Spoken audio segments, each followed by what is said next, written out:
Good morning students and welcome to the new lecture of the company's account. As previously we have just discussed about what is the meaning of the share capital, what is the joint stock company, what kind of the share we can raise in the market like the equity share and the preference share. We have also studied about what are the different kinds of the preference shares, and I'm sure that you people are also understanding how to pass the entry, because we have also discussed about how to pass the entry at the time of the when the shares are flown in the market on a lump sum basis, or when the shares are raised in the installment basis. So we have already passed the entry, how to pass the entry at the time of receiving the application, then how the allotment of the shares are done, how the first and the final call or subsequent calls are made. These all, I am sure that it is clear to you. So today we are concentrating on the topic which is included in your share capital, that is the under subscription, over subscription. We will also talk about the table that is very much required at the time of when the different categories of the shares are given to you. Also we will discuss about the forfeit of the share, which is called the cancellation of the shares. When some shareholder make the default in making the payment of the shares. So as we will start with the under subscription and over subscription. See, we will start with the different kinds of the capital. We have already studied about that in the making of the prospectus. The company has to show that first is the authorized capital, which is also called the authorized or the register or the nominal. Then it comes to the issued capital. Then it comes to the subscribed capital. That we have already discussed how it is to be shown in the in your balance sheet. Now, see, as a company issued the share in the market, the company is actually bound with that number of shares. How much the company is issued towards the market, towards the shareholder. Company cannot take more share if the shareholder are offering for the more share, and if the company is actually raising the capital, say for a 1 lakh, say for a number of shares, say for a 1 lakh, the company is only bound for that 1 lakh shares. The company cannot get more than of that, because the company is actually bound with that. How much the company is actually raising in the market, that has to be only taken by the company. Company cannot take more shares if it is offering by, if it is applying by the shareholder. So in that case, there are two kinds of the subscription. One is the under subscription, other one is the over subscription. If there is an under subscription, so under subscription means when the company issued a 1 lakh share and the company having the response from the shareholder about only for the 90,000 shares. So it means it is less than the subscriber company, how much the company is issued for subscription, but the company, that is 1 lakh, but the company is only getting the response of 90,000 shares. It means it is less than how much the company is expecting. So it is called your over subscription, and that is called the under subscription of the shares. So it means here the company has to give shares to each and every shareholder.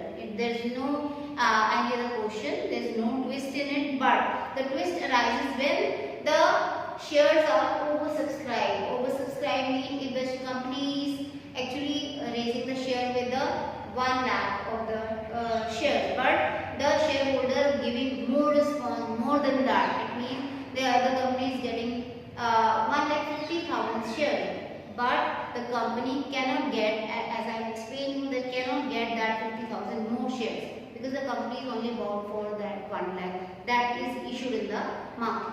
So at the time, that is called the oversubscription. So at the time of oversubscription, three kinds of the situation can arise, and the company can tackle this oversubscription stage at these three bases.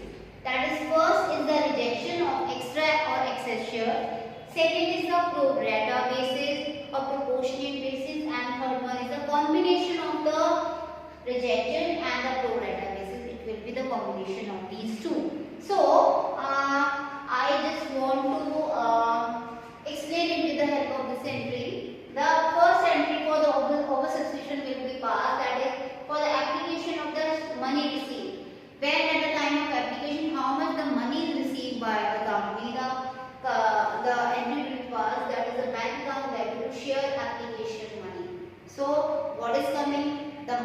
coming in the bank, so that's why bank account debit to the share application money. By the way of the application, the money is received. Now, first is rejection of excess. So it means if the entry will be passed, that is share application account debit to share capital. So it means the share application money, how much you receive, is going to be converted to the share application share capital account. So the second entry will be share application account debit to share capital. Okay, and after that, how much excess you receive, the company has received, has to be refunded to the shareholder. It will not be retained by the company. It should be refunded to the shareholder. Send it back to the shareholder. So it means the rejection of the excess will be refunded by the company to the shareholder, and the entry will be passed for the refund, that is share application account debit to that. It means the money is repaid back to the shareholder. It will be at the case of the first situation. Second one is a pro rata basis. This is the situation when the company is not, regretting or saying no to the any shareholder. The company is actually welcoming all the shareholder, and also how much excess the company is receiving from the shareholder. Actually, the company is retaining with itself, because if the shareholder here at the time of pro rata, it means it is a proportionate ratio allotment. It means if the shareholder has applied for the 10 share, the company will giving them the 7 shares. At this time, if the company is just giving the 7 share and the shareholder is applied for the 10 share, at that time the shareholder might pay extra money of 3 shares. Extra 3 shares money already has submitted to the company. At the time of the pro rata, the company is not going to refund to the shareholder, but that money has to be retained by the company, because when at the time of the call, the allotment or the call is due, that amount is to be actually utilized at the subsequent call. That's why the money is retained by the company. It is not refunded.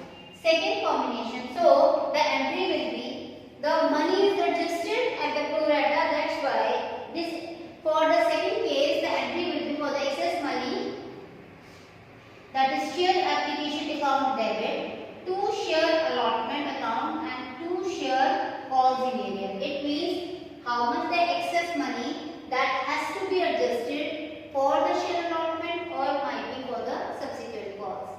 So this is the second case. Now come to the third one, that is a combination of the two. That is, in the combination of two, you can say that the third alternate says that in this we are actually rejecting or refunding some lot of the shares to the shareholder, and also we are on the pro rata basis, we are also accepting some money. So for this we will pass this entry, share application account debit to share capital. How much the on a share capital account, how much at the time of application, how much you are going to convert it will go to the share capital. To bank, it means how much you are going to refund to the shareholder.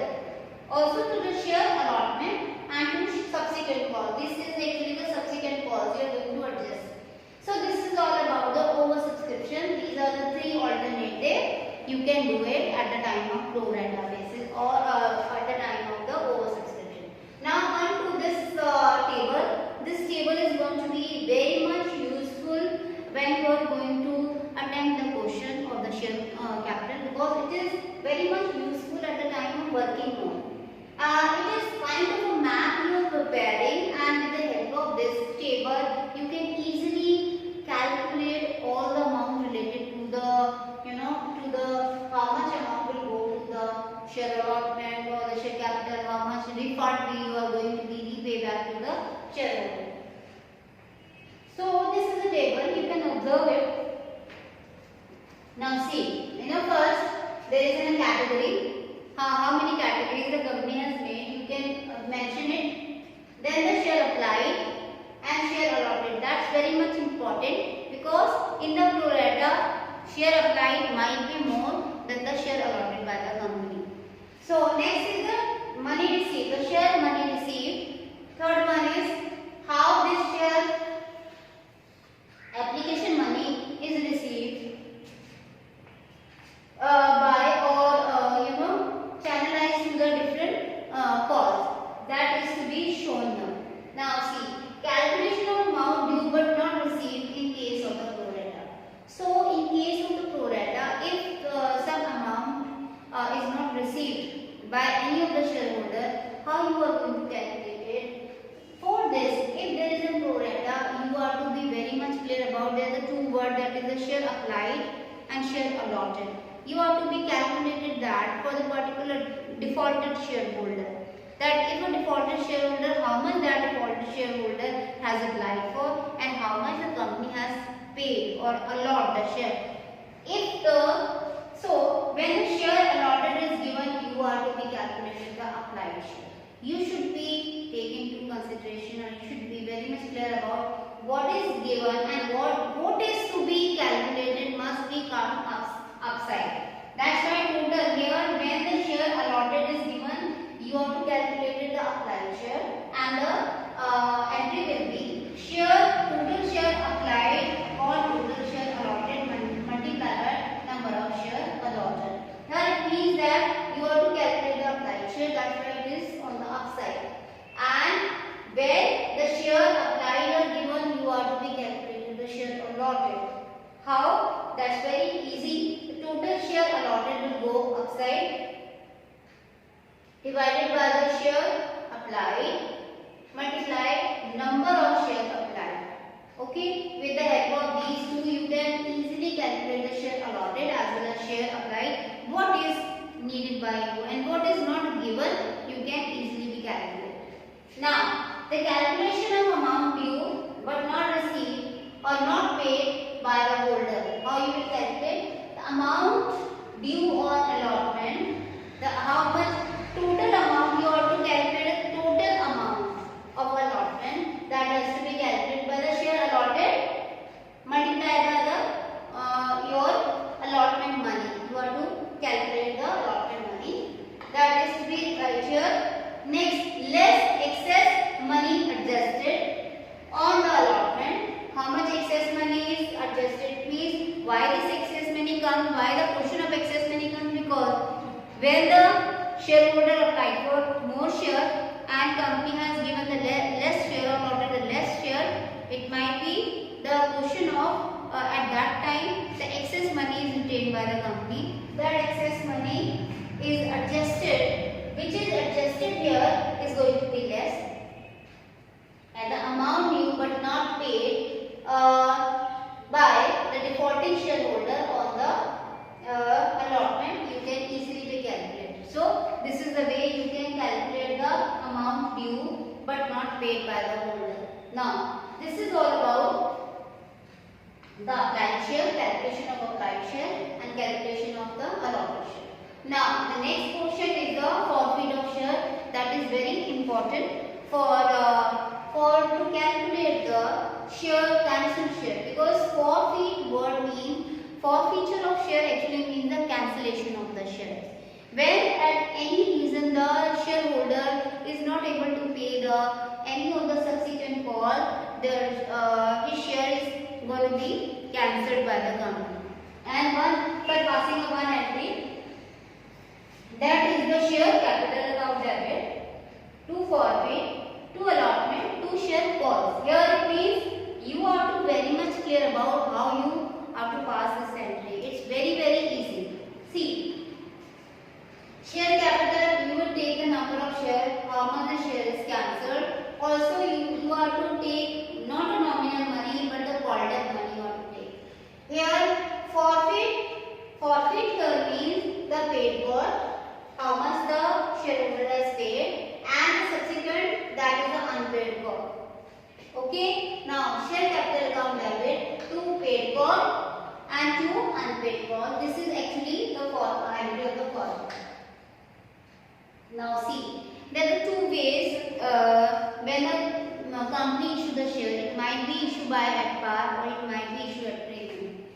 When the share is issued at par, the forfeit entry will be easy as it is given there. But at the time of when the shares are issued at premium and there is the forfeit of share and there are some share which is cancelled, how you are going to pass it?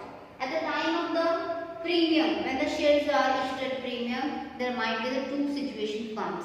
The security premium is received or not at the time of forfeit. The security premium is received, or the second, if the security premium is not received and the shares are forfeited. So how you will pass the entry? There are two ways. When the security premium is received, you have to be very much clear that if the security premium is received, it will be not be the part of your journal entry. You will exclude the security premium from the debit side. Also, you will exclude the security premium from the credit side.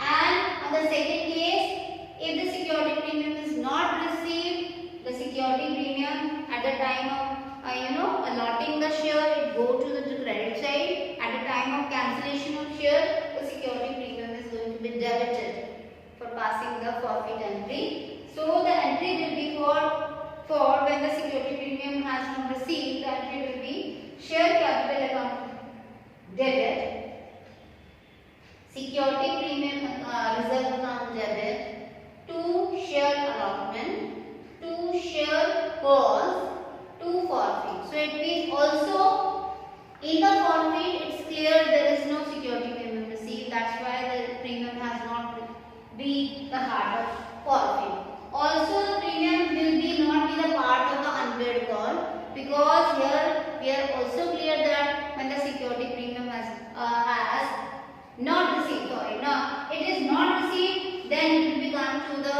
either in the allotment or in the calls. Also it will be there in the security premium by debiting the security premium reserve.